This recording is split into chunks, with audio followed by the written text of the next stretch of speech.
کہ اللہ مسبب الاسباب ہے، وہ اسباب کا پابند نہیں ہے، وہ اسباب کا محتاج نہیں ہے، اسباب اس کے محتاج ہے۔ اگر یہ یقین ہے تو اللہ پر ایمان ہے، یہ نہیں ہے تو تمہارا ایمان اسباب پر ہے، وسائل پر ہے، ذرائع پر ہے، مادیات پر ہے، اللہ پر نہیں۔ اس وقت کہاں راستہ تھا؟ کوئی راستہ تھا؟ سمندر ہے اور ادھر سے لشکر آ گیا ہے۔ کلا ان معی ربی سیہدین۔ اب دیکھیے ایمان کہہ دینا آسان ہے، ہوا معکم اینما کنتم، جہاں کہیں بھی تم ہوتے ہو اللہ تمہارے ساتھ ہوتا ہے، لیکن اس کا یقین قائم ہو جائے تو زمین و آسمان کا فرق واقع ہو جائے۔ یہی بات ہوئی حضور کے ساتھ۔ غار ہے، چھپے ہوئے ہیں محمد الرسول اللہ اور آپ کے وہ یار غار ابو بکر صدیق رضی اللہ تعالی عنہ۔ اقبال نے حضرت ابو بکر کی شان میں چند اشعار کہے صرف، لیکن واقعہ یہ ہے کہ بھاری بھاری نظموں پر اور قصیدوں پر بھاری، طویل ترین نظمیں اور قصیدے ہوں ان پر بھاری۔ ہمت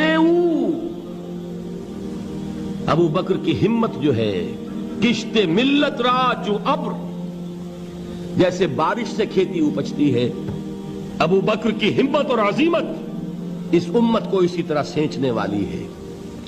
ثانیے اسلام و غار و بدر و قبر،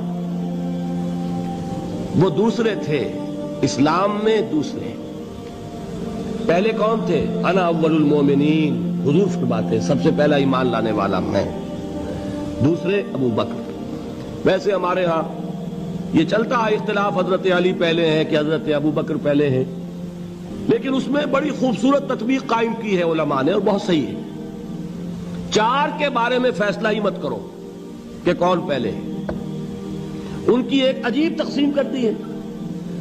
آزاد مردوں میں، بالغ مردوں میں سب سے پہلے ابو بکر، بچوں میں سب سے پہلے علی، خواتین میں سب سے پہلے خدیجہ، اور غلاموں میں سب سے پہلے زید ابن حارثہ۔ بڑی پیاری تقسیم ہے، یہ چاروں ہی پہلے ہیں، ہر ایک کے لیے اولیت ہے۔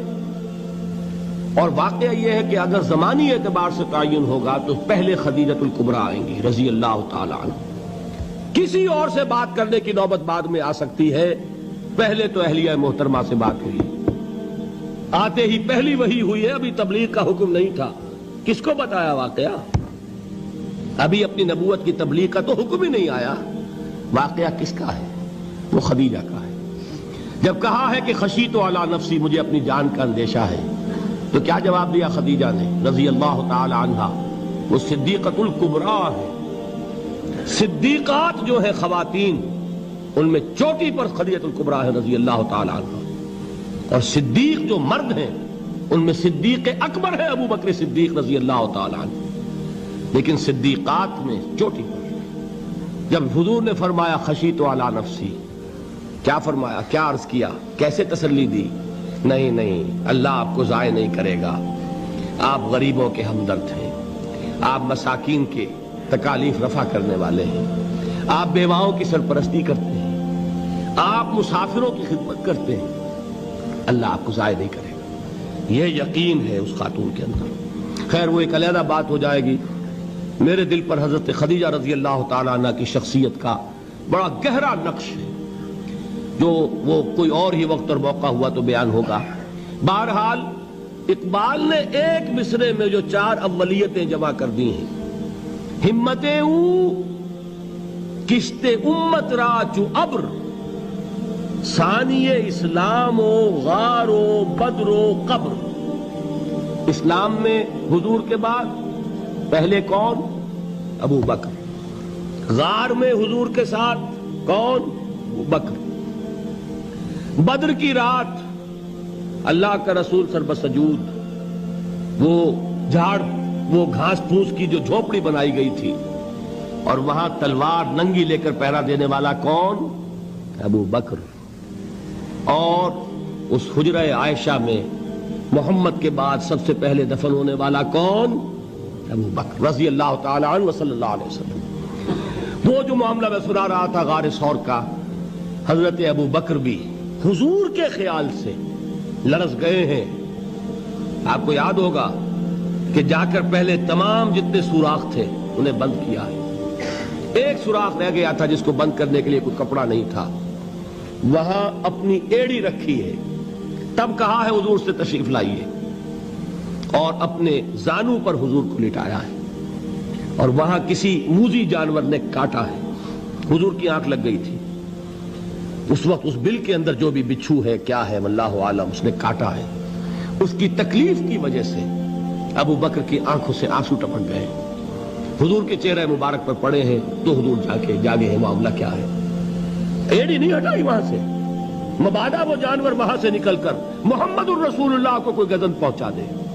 ابو بکر کی ایڑی ہے, جس طرح چاہے کھا لے, ختم کر دے, جان نکل جائے تب کوئی آنچ آئے محمد پر تو آئے, لیکن جیتے جی نہیں.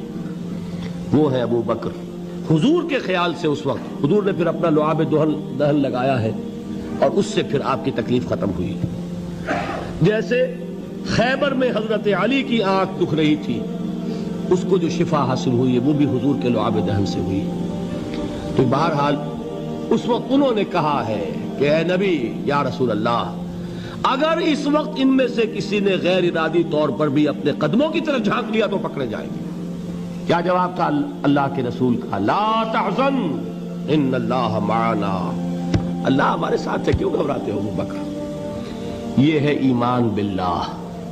میرا مالک اللہ, میرا رازق اللہ, میرا محافظ اللہ, میرا مددگار اللہ, میرا پشت پناہ اللہ, میرا دوست اللہ.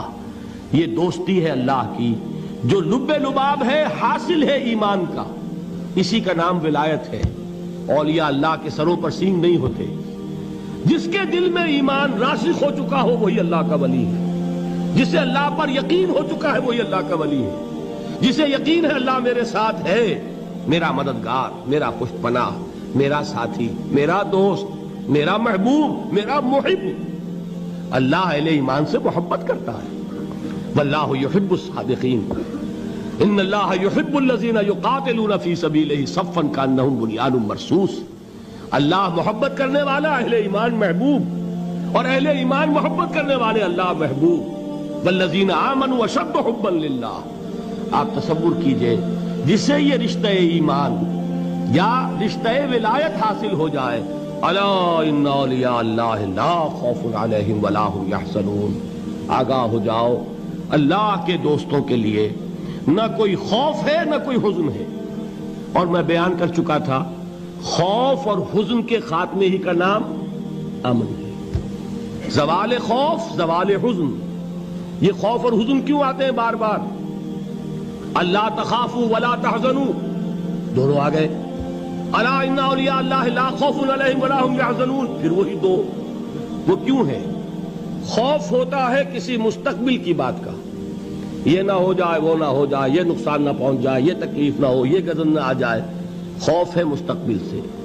حزن ہے یہ کیوں ہوا, یہ نہیں ہونا چاہیے تھا, یہ میرا فلاں چیز میرے ہاتھ سے جاتی رہی ہے, فلاں موقع نکل گیا, اب بیٹھے ہوئے ہیں اندر ہی اندر کڑ رہے ہیں, صدمہ ہے اور رنج ہے. اور جو اللہ پر ایمان رکھتا ہے وہ جانتا ہے ما اصاب من مصیبت فی الارض ولا فی انفسکم الا فی کتاب من قبل ان نبرأها ان ذلک علی اللہ یسیر لکی لا تعصوا علی ما فاتکم ولا تفرحوا بما آتاکم واللہ لا يحب کل مختال فخور. اس زمین میں یا تمہاری جانوں میں کوئی تکلیف, کوئی مصیبت نہیں آ سکتی سوائے اس کے کہ جو اللہ نے لکھ دی ہو, اس سے پہلے کہ وہ ظاہر ہو. جس کو یہ حقیقت معلوم ہو گئی اس کو یہ طرز عمل اختیار کرنا چاہیے. جو چیز چھن جائے, جاتی رہے, چھوٹ جائے, اس پر افسوس نہ کرو. کس نے چھینی؟ دوست نے. دوست کے فیصلے پر شکایت. دوستی کو بٹا لگا رہے ہو, سرے تسلیم خم ہے جو مزاج یار میں آئے. اگر دوستی ہے تو پھر تو تمہیں گردن جھکانی چاہیے کہ ہر چہ ساقی ماریخت عین الطافست, جو بھی میرا ساقی میرے پیالے میں ڈال دے اس کا کرم ہے. جو اس کی طرف سے آئے اس پر کوئی رنج نہیں, کوئی صدمہ نہیں, کوئی غم نہیں, کوئی شکایت نہیں, کوئی شکوہ نہیں.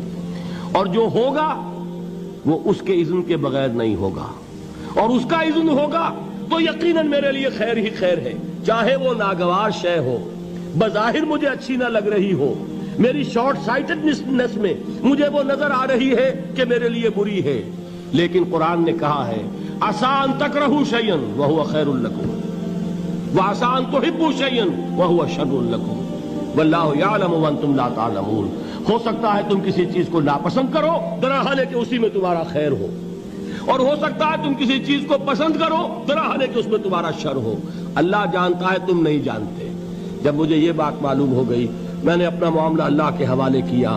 سپردم بے تو مایا خیش را تو دانی حساب کم و بیش را، اے رب جو تو چاہتا ہے وہ ہو، تیرے علم میں جو شے میرے لیے خیر ہے وہ ہو جائے، میری کوئی پسند نہیں، میری کوئی چاہت نہیں، یہ ہے راضی برضائے رب۔ اکبر الہ آبادی نے اسے کہا ہے رضائے حق پہ راضی رہ، یہ حرف آرزو کیسا، خدا خالق، خدا مالک، خدا کا حکم تو کیسا۔ جب میں آ گیا بیچ میں، میری پسند، میری مرضی، میری خواہش، میری چاہت، یہی تو شرک ہے۔ ما شاء اللہ کان وما لم یشاء لم یکن، جو اللہ نے چاہا وہ ہوا، جو اس نے نہیں چاہا نہیں ہوا، اختیار اس کا ہے، میرا تو نہیں۔ رضائے حق پہ راضی رہے، یہ حرف آرزو کیسا، خدا خالق، خدا مالک، خدا کا حکم تو کیسا۔ اقبال نے اسے کہا ہے فارسی میں، اب آپ کہیں اس کا ترجمہ بھی کرو تو وہ مجھے ذرا اس وقت کچھ بہت ہی بدذوقی کسی بات نظر آئے گی۔ جائیے پوچھئے کسی سے جسے فارسی آتی ہو۔ برو کشید ز پیچا کے ہست و بود مرا، چوک دہا کے مقام رضا کشود مرا۔ مجھے تو تمام پیچ و خم سے نکال دیا اس مقام رضا نے، میں راضی برضائے رب ہوں، جو فیصلہ اس کا میں اس پر راضی۔ تو کہاں کا حزن اور کس کا خوف، یہی زوال حزن اور زوال خوف، یہی ہے امن، یہ نتیجہ ہے ایمان کا۔ تو جان لیجئے یہ ہے لب لباب، یہ ہے حاصل ایمان کا، یہ ہے تو ایمان ہے، یہ نہیں ہے تو ایمان نہیں۔